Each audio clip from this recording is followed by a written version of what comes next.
Can all the millennials in the room raise their hand? Could you guys leave?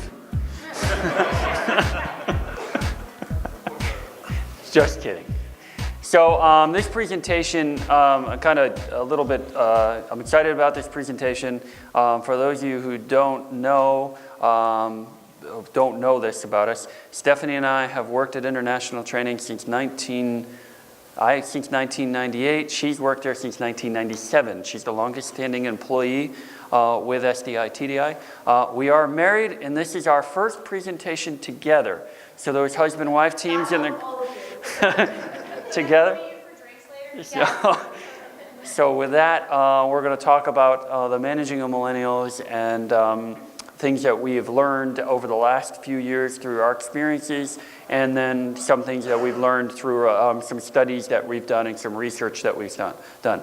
So those millennials, don't worry, we don't pick on you too much. We actually pick on the baby boomers and the Gen Xers a whole lot more. So let's have some fun, and with that, I'm going to turn it over to you. Okay, well, hello everybody, my name is Stephanie. I know some of you I don't. Like Brian said, I've been with the company since 1997. It's been a couple years, not many. So we've had a chance to work together for 2 decades now. And through the 2 decades of working together, we've had a chance to see the company evolve from what it was back then to what it is right now. And part of that was the creation and the hiring of staff, of positions, of the way that the company has changed in a dynamic way. So a large part of that has to do with the staff that we've brought on. And we're going to touch upon a bit about the new generation, and that's the millennial generation, if you will, and how it relates to my generation and the baby boomer generation. So there are 3 quotes here, and keep your thoughts to yourself, but we polled some of our staff, and I went outside of our staff to figure out, I wanted some quotes, I wanted to share some quotes, and I wanted people to really think about these quotes and possibly identify which an individual in a specific generation said these. So the first one is, I am hurt by the title that my generation was given, and I'm working to dispel some of the preconceived notions about us. Millennial, Gen X, baby boomer. Just because of my age, it is not okay to pass judgments. Millennial, Gen X, baby boomer. Wow, look at XXX generation and think they have their shit together. So, baby boomer, Gen X, millennial. Okay, this is a little bit about Brian and I. We're not the most serious individuals in the world, and we have a 7-year-old wild man. His name is Jack, and he is at the office daily. And we have done everything in the company from answering the phones to hiring staff to conducting workshops. So the combined total of years with the company for us is 40, 20 for him, 20 for me. 19, 20. You got an extra year on me. Age before baby, I guess. I don't know. So the ITI team, this is a quick snapshot, little side note. That selfie stick was actually given to my 7-year-old son who won it in a tennis tournament. And I had to ask some friends, basically DJ, to show us how to use the selfie stick, because the millennial stick, because I had no idea how to use it. I was trying to plug it in, you had to press some button, and now I must have at least 100 selfies of my child on my phone. So, taking a look at the staff, this is worldwide staff. Sean, if anybody was in Sean's last presentation, you'll see that we have 26 regional offices. So we're including those regional offices in these numbers. We have 18 full-time staff, 10 field reps, 28 regional offices covering 100 countries, and countless advisors. 40% of those people are millennials, 35% are Gen X, and 25% are baby boomers. Okay, so for the purposes of this talk, there are so many definitions of a millennial. This is what we found. So for the purposes of staying on the same page, this is our definition of a millennial for this presentation. It's also known as Generation Y, Generation Me, Echo Boomers. typically between early 1980s for birth years and ending 1990 to early 2000s. That, I believe we pulled this off of Forbes. Wikipedia. Wikipedia, sorry. Yeah. So that is the definition of a millennial, and this picture was supplied to us by DJ. This is how we view millennials.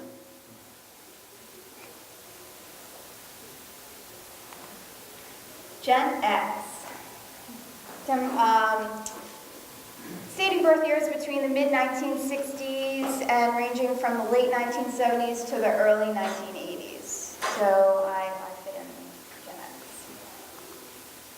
Baby boomers, and I do have whiteout for those of you that can identify with this picture in the booth, are the post-World War II baby boomers, approximately 1946 to 1964. So for the purposes of this presentation, those are the three definitions of those classifications. And now Brian is going to razzle and dazzle you with statistics. Statistics, yay. How many baby boomers in the room? Okay. How many Gen Xers in the room? We already identified the millennials. Okay, great. Guess what? Age doesn't matter. And what we found. About, it was a week ago, Stephanie and I had put together our presentation. It was all ready to go 2 weeks ago. We had everything all set. We knew what we were going to do. We knew how we were going to talk about it. We were going to go run through it. We were going to talk about different age generations and how it impacted your business. And then I went to a conference in Boston, a marketing conference called Inbound. And there was a gentleman who did a presentation on working with millennials within your organization. I said, I got to go to this. So I went to the presentation, and he proceeded to say he did a study of approximately 1,000 people. The company that did it was Agency Management Institute, AMI. There's a website there. This is all being recorded, so you'll be able to go verify the data and as you want to. But are we only talking about millennials? The study showed that age is not a factor when you're thinking of what they called a millennial mindset. Okay? A millennial mindset, and I'll define what a millennial mindset is in a little while. The study was 1,000 different people were surveyed doing this over a range of ages. The breakout was 55% of it was between the ages of 18 and 34, millennials, and the remainder are Gen X's and baby boomers. The candidates weren't told of the study, and the survey put them into groups they didn't put them into groups at the start. They were put in the groups after they answered their questions. So, regardless of age, these are the things that are most important to people you work with. 73% of the people surveyed of this 1,000 that wanted the opportunity to learn and improve their skills. 73%, didn't matter what age. 64% said their responsibilities, what their job, what they were supposed to do was important. 53, promotion possibilities. 52% of those surveyed felt salary was important to them. What? Okay? More important about getting an education and learning something than it is getting how much you're getting paid. That's interesting information. What's not important to them? A job title. They don't care, 20%. Didn't care. Flexible locations.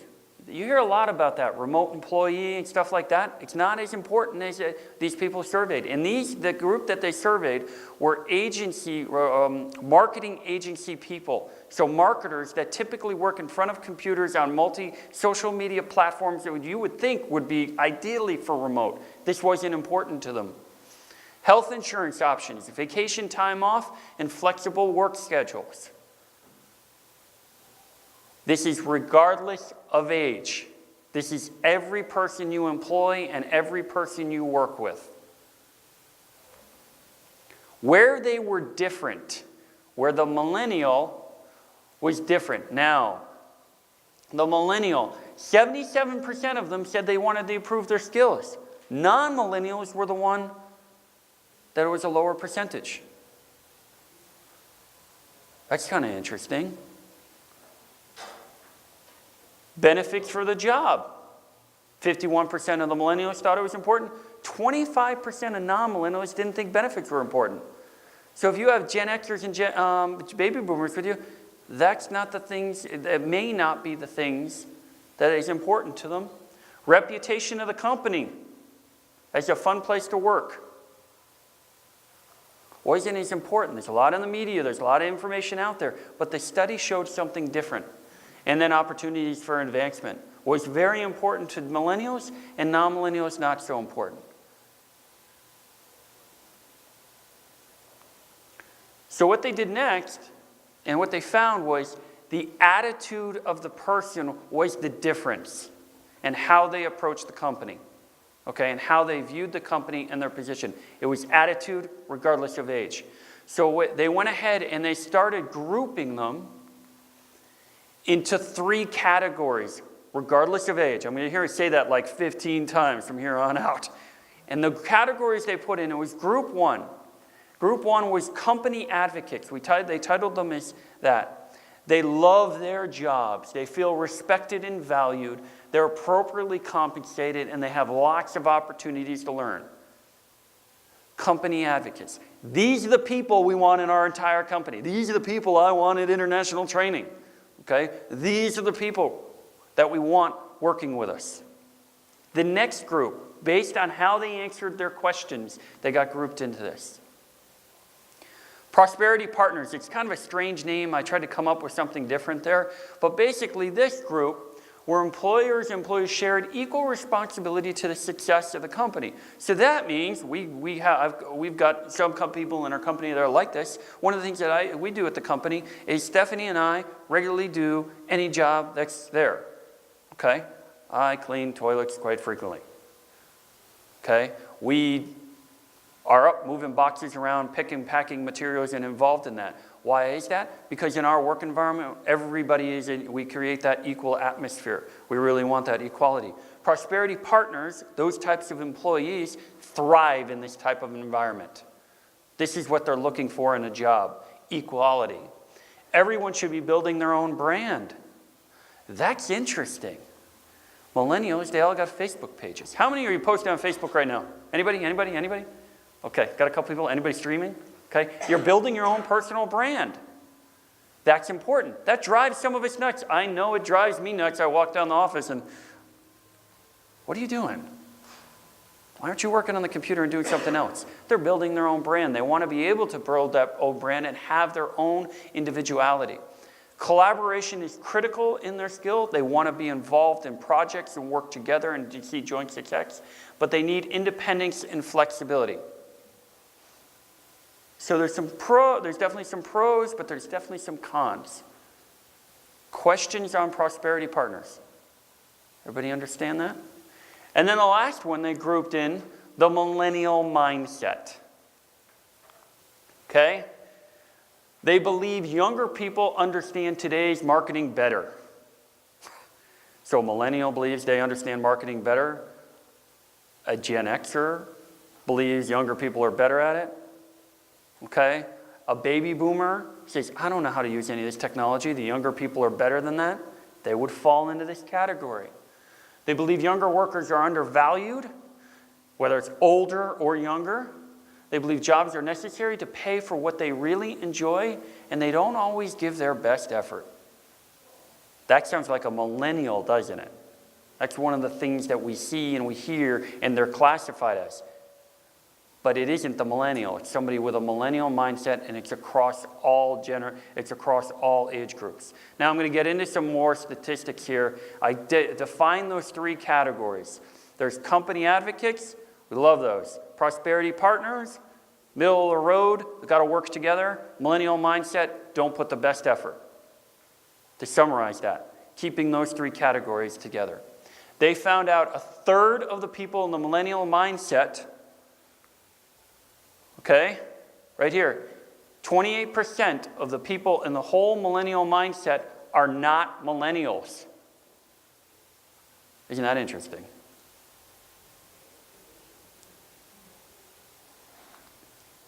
59% aren't in the Millennial Mindset group. Millennials are not in the Mindset group. So of the whole Millennial group at age demographic, 59% of them, okay? How do I do this? 59% are not Millennial Mindset.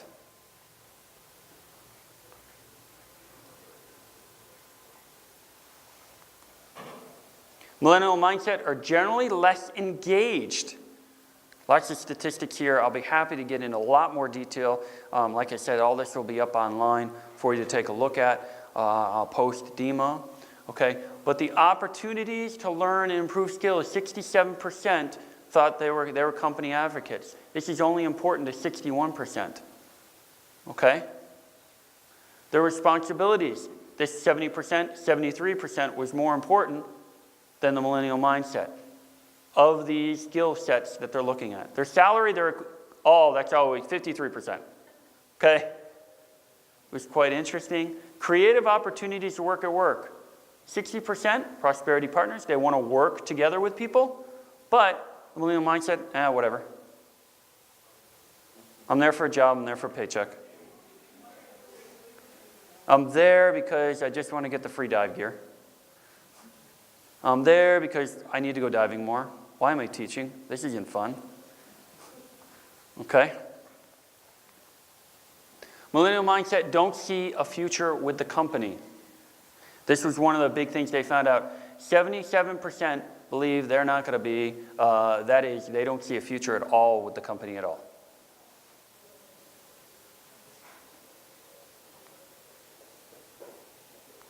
So how do you find the prosperity partners and the company advocates? One of the biggest things, and this is something Stephanie and I did quite a bit of research on, was direct contact with someone within the company is your referral tool.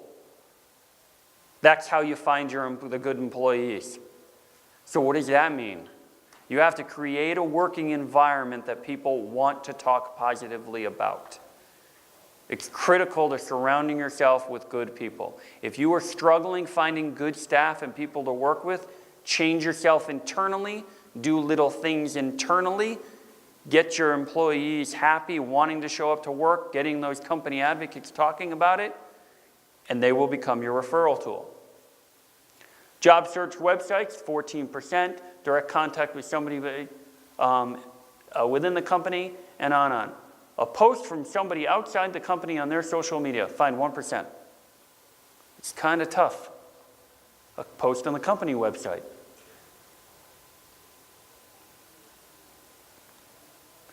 So, how do I keep a company advocate? These are the things you need to do. You got a company advocate, you got somebody in there, you want to work with them, you want to keep them happy, you want to keep them engaged, and everything along. Their referral engine, you give them opportunities for advancement in leadership. Give them tasks, give them skill sets, let them grow, let them learn, okay? Provide extra training. How do you keep a prosperity partner? Embrace the shared responsibility. Work together. We have a phrase, we're all co-workers at international training, regardless of our position or regardless of our title. People really want to know what it's like being at the head of the company. I'm really at the bottom of the toilet bowl. Okay? You want to be a president of a company and own your own business? You know exactly what I mean. All of this stuff, the bad stuff, ends up with you. Okay? So, do the shared responsibility. Have them help clean the toilets with you. Support success and brand. Review compensation. Stephanie's going to give a couple of things in a few minutes to go over this as well. What do you do with the Millennial Mindset? Avoid if you can. Identify those you have. Okay?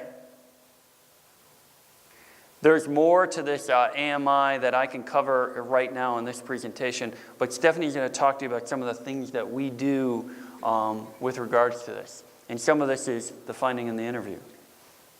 Finding in the interviewing,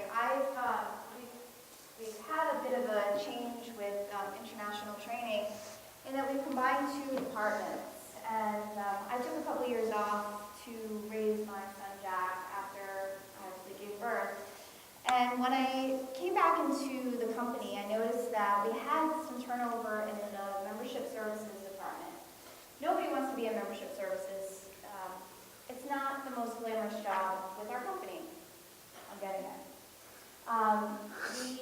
We had a lot of data entry. We had a lot of monotonous work, filing, stuff that nobody really wanted to do.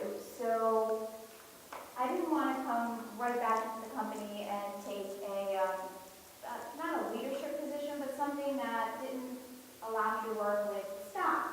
So I decided to stick myself in the middle of membership services, and I helped everywhere that I could possibly help. I still clean the toilets upstairs. If anybody the individuals that know our office dynamic upstairs, nobody cleans those toilets but me, and they are spotless. So I put myself in the middle of the membership services team, and I decided I want to reduce the amount of turnover that we're getting in that position.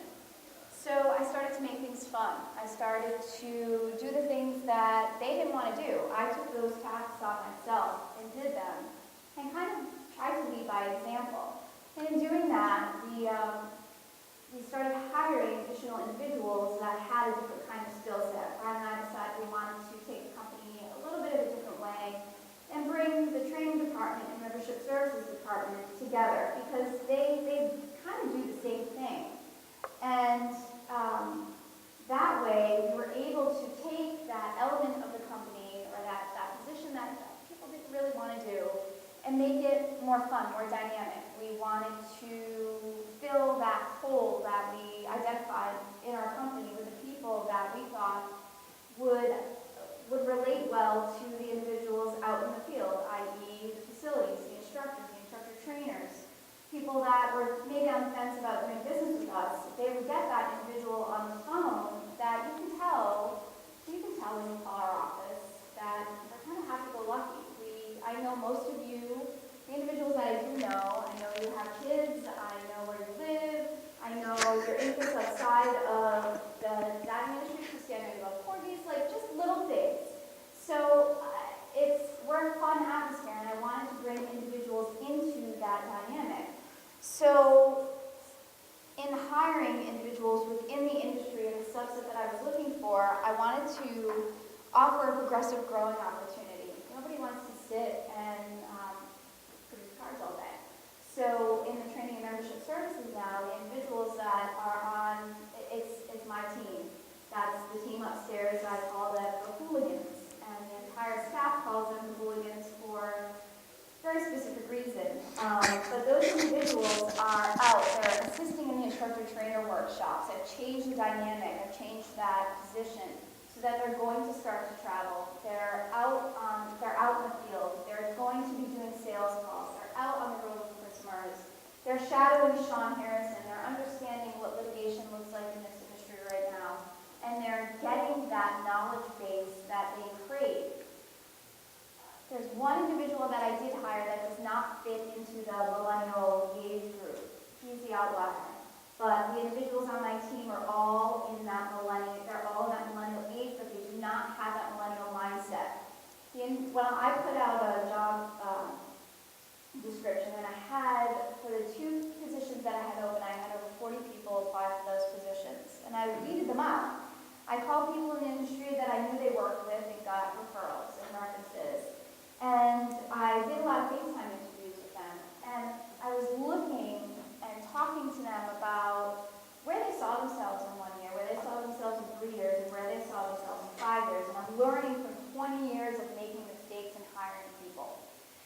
And in starting from the beginning of the interview process, I wanted to get across that this is a company of respect. I respect you, you respect me, and that's the way that we're going to move forward. I'm not going to ask anybody to do a job that I'm not willing to do myself. And I say that from the beginning, and I choose my word.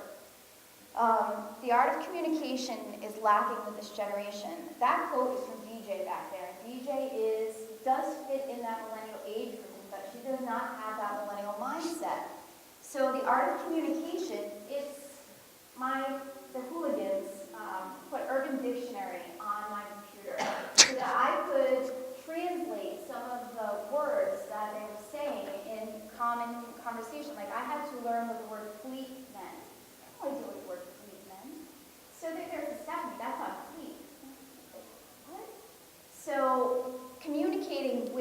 that younger generation was essential for me, and is still essential to kind of relate to them, just like the baby boomers are trying to relate to me.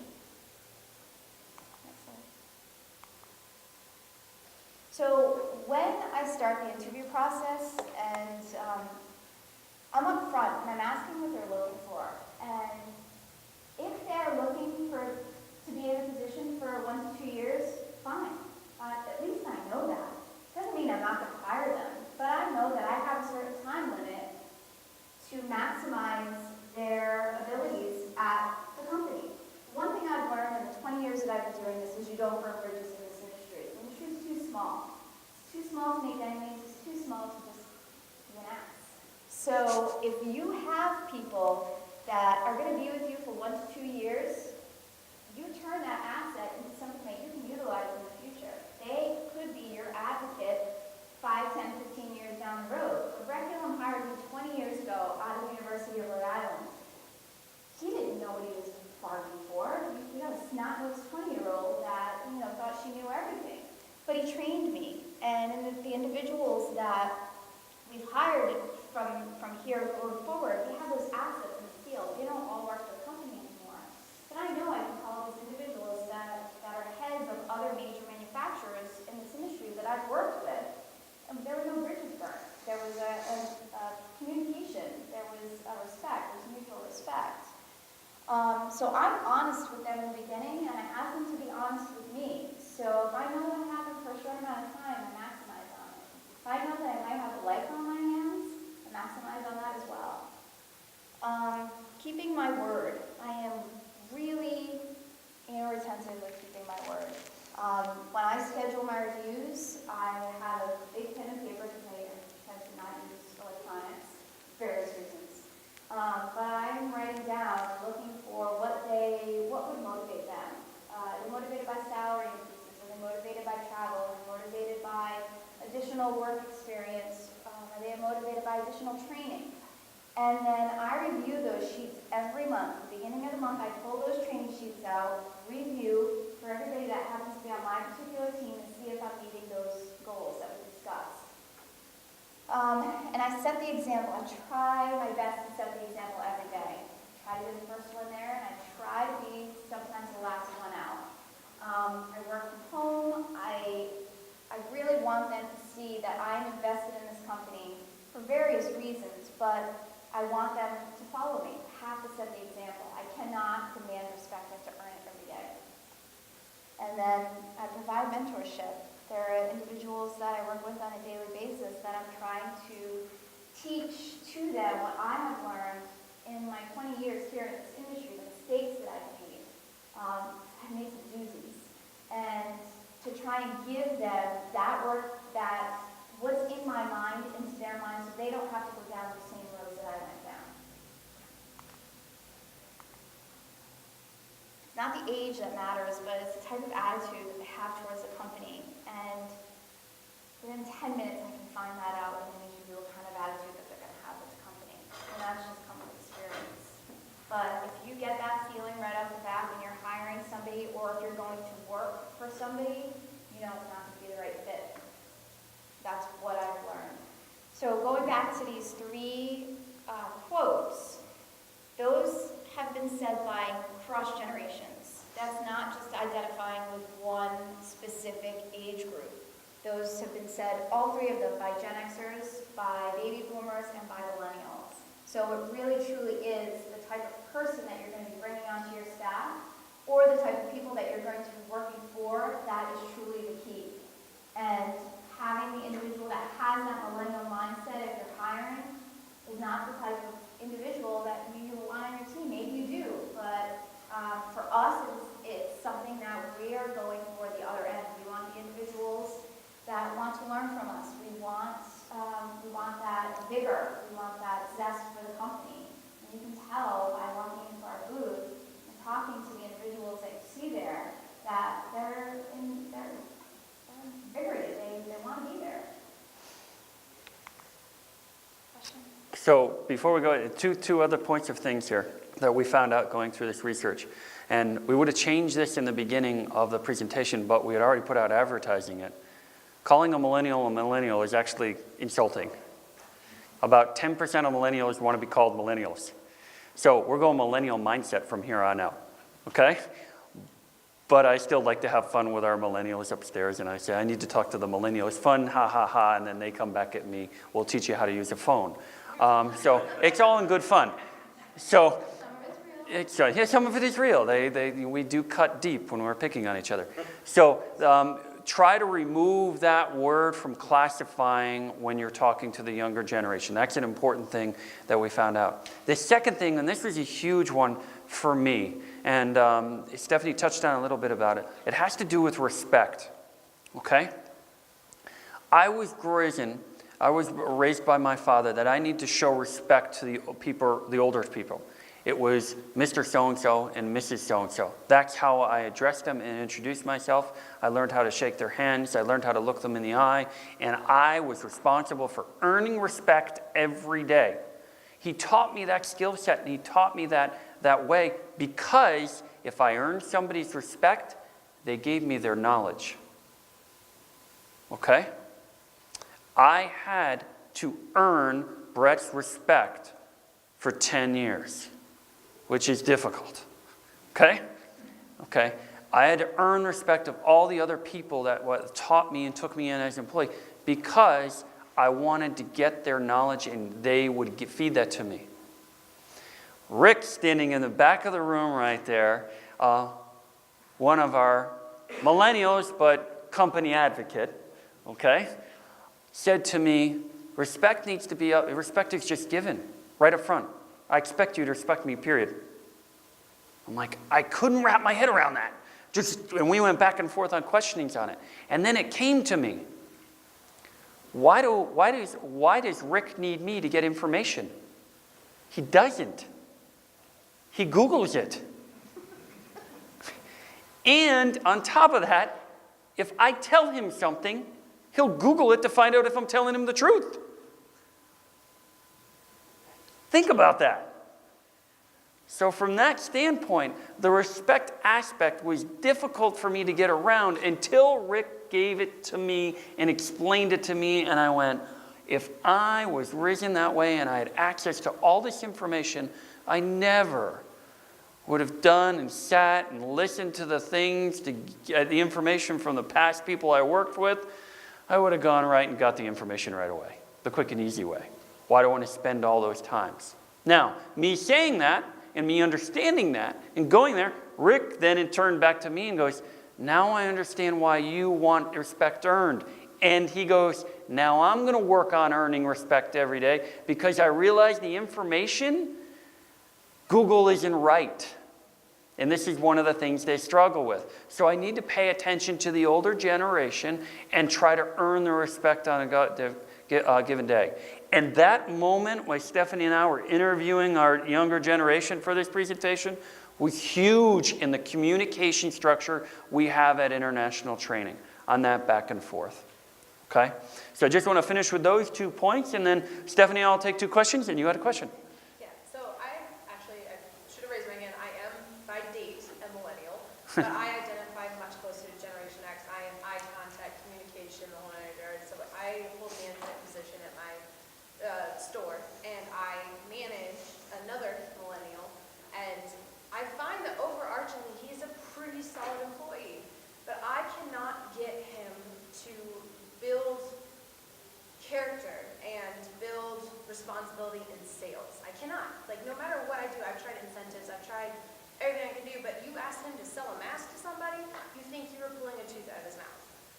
And he's not an introvert or anything like that. He's a very outgoing young man, but I can't find any way of increasing self-motivation to improve himself in that region, because he's a king in the repair room, he manages my pool, like, he's awesome at so many other things, but we're such a small-based company, everyone has to be able to do everything. There's only 3 of us, and one of them's part-time.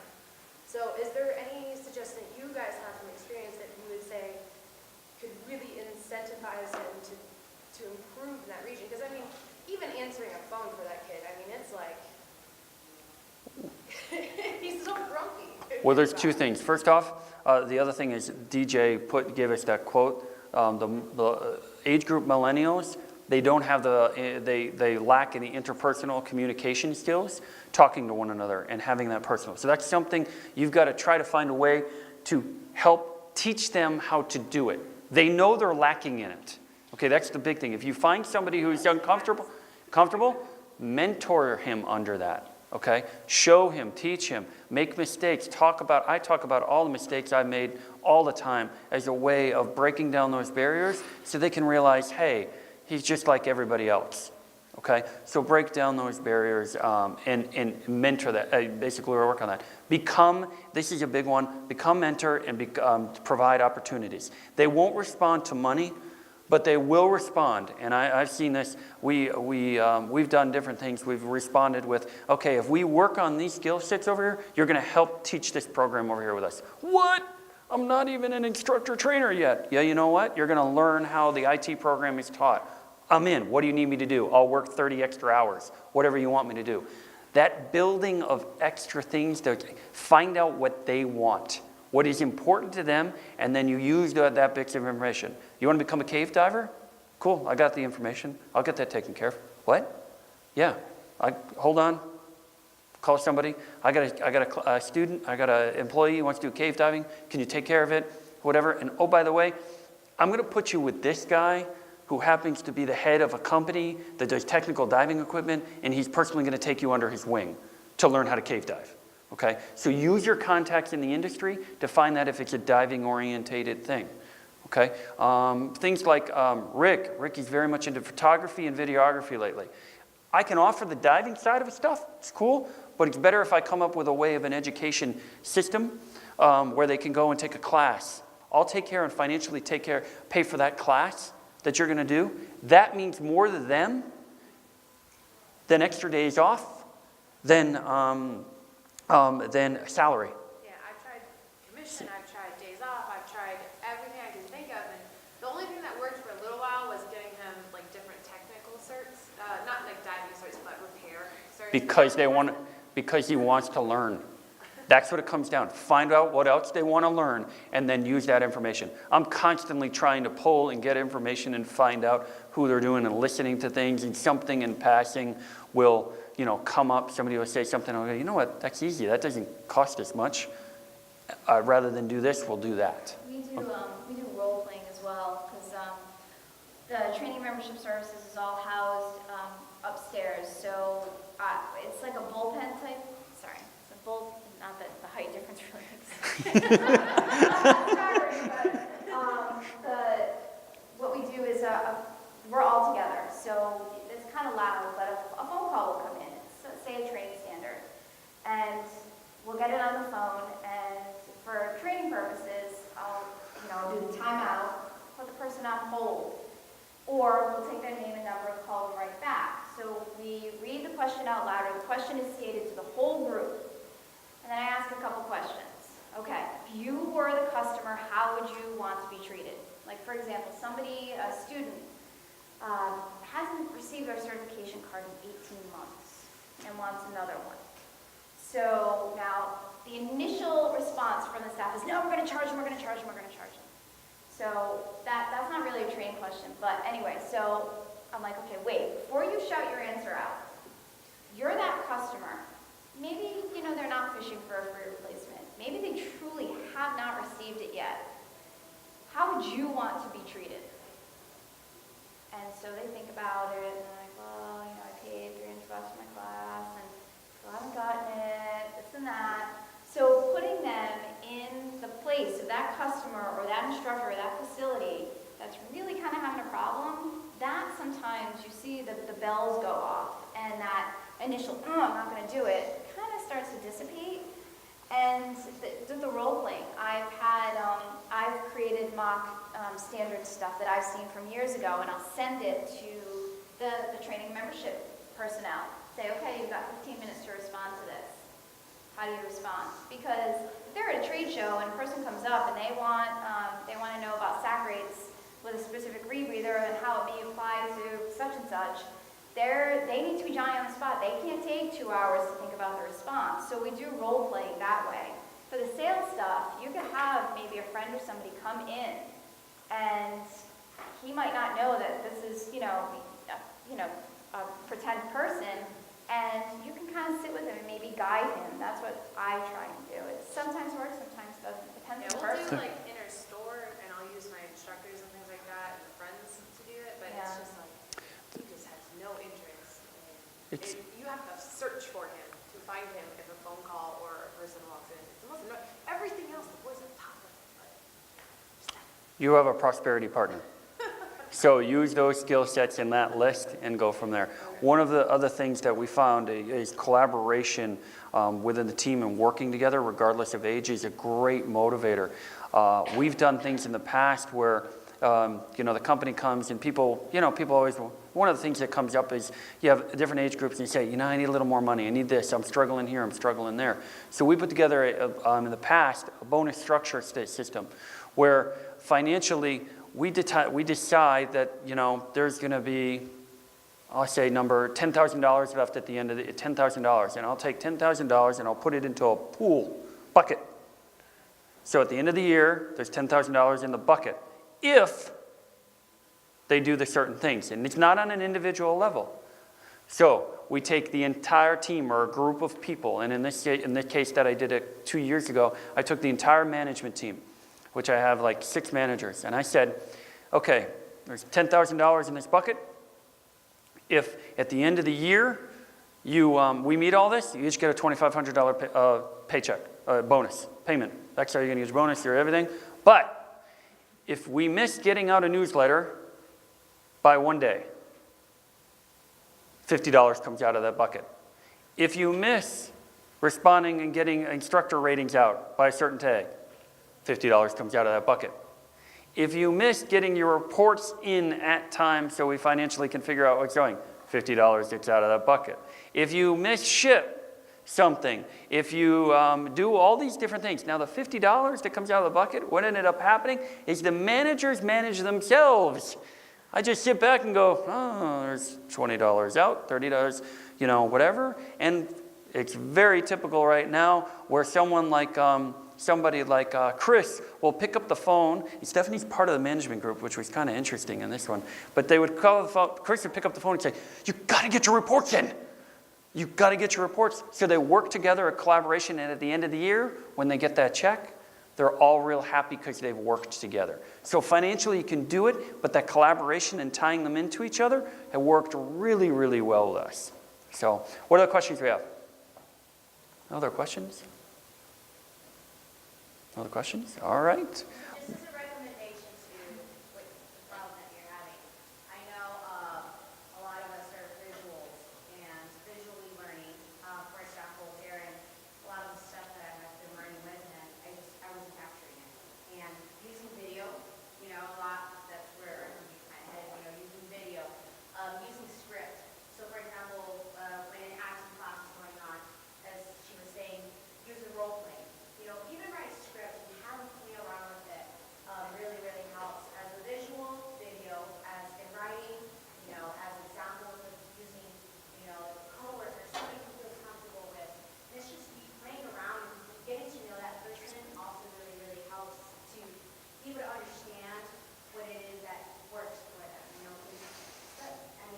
A video might work for me, but that video might not work for Rick. So it's hard. It's hard because sometimes you don't have that money or the resources to be able to do that. But shoot, Google, it is extremely helpful. So, like I said, visual script writing, use everything that you have to be able to help that person. And it's also going to help them in the future and help them grow.